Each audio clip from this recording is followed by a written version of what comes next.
एक समय की बात है, एक गांव में एक राजा था। वह बहुत दयालु और प्रभावशाली था। उसका अपने राज्य में विशेष योगदान था। उसने अपने राज्य में कई प्रकार की सुविधाएं उपलब्ध करवाई थीं। प्रजा के प्रति उसका बहुत अच्छा व्यवहार था। वह किसी को भी निराश नहीं करता था। उसके एक भी पुत्र नहीं था। इस बात का उसे बहुत दुख था। काफी सालों के बाद उसे पुत्र की प्राप्ति हुई। राजा का पुत्र अभी एक ही दिन का था। वह दिखने में बहुत काला था। रानी को अपने पुत्र को देखकर शर्म महसूस हो रही थी।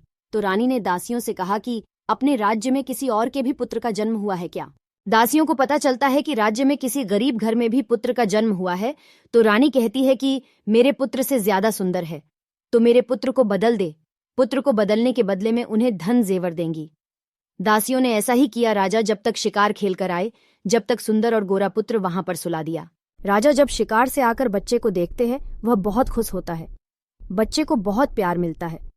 धीरे धीरे वक्त गुजरता है। बच्चा धीरे धीरे बड़ा होता रहता है, मगर बच्चे की हरकतें रोने चीखने की रहती है। उसकी परवरिश महल में होने के बाद भी वह भिखारी की तरह ही रहता और गांव में रोता फिरता रहता है और गंदे माहौल के लड़कों के साथ मेलजोल रखता है। इस बात से राजा बहुत दुखी था। इस बात ने राजा को बहुत परेशान कर रखा था। राजा को एक और खबर पता चली कि राज्य में एक गरीब लड़का है जो बहुत गुणवान है, जो लोगों को समझता है, उलझे हुए कामों का समाधान करता है, राज्य के हित को देखकर कार्य करता है।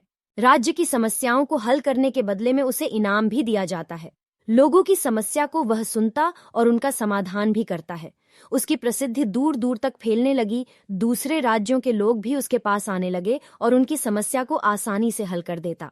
एक दिन राजा को भी उसके पास आना पड़ा और अपनी समस्या के बारे में बताया। तो उस गरीब लड़के ने कहा कि अपनी पत्नी को इसके बारे में बताए। राजा ने ऐसा ही किया और राजा की पत्नी के पैरों के तले जमीन खिसक गई।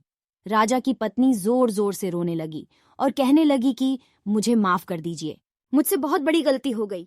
मैंने सोचा आप अपने काले बच्चे को देखकर दुखी हो जाएंगे, इसीलिए मैंने अपना बच्चा बदल दिया था। राजा भी रोने लग जाता है और वह गरीब घर के लड़के के पास जाते हैं और माफी मांगते हैं और कहते हैं कि आज से आप ही राज्य को संभालो, अब आप ही हमारे वंश है। उसके बाद गरीब लड़के को राजा बना दिया जाता है। वह लड़का पूरे राज्य को संभालता है। आस पास के सभी राज्य भी इसी राज्य में मिल जाते हैं। वह एक प्रसिद्ध राजा बन जाता है। कहानी अच्छी लगी हो तो चैनल को सब्सक्राइब कीजिए और बने रहे हमारे चैनल के साथ। वीडियो को लाइक करें और अगर ऐसी ही कहानी सुनना चाहते हैं तो कमेंट करें। जय हिंद।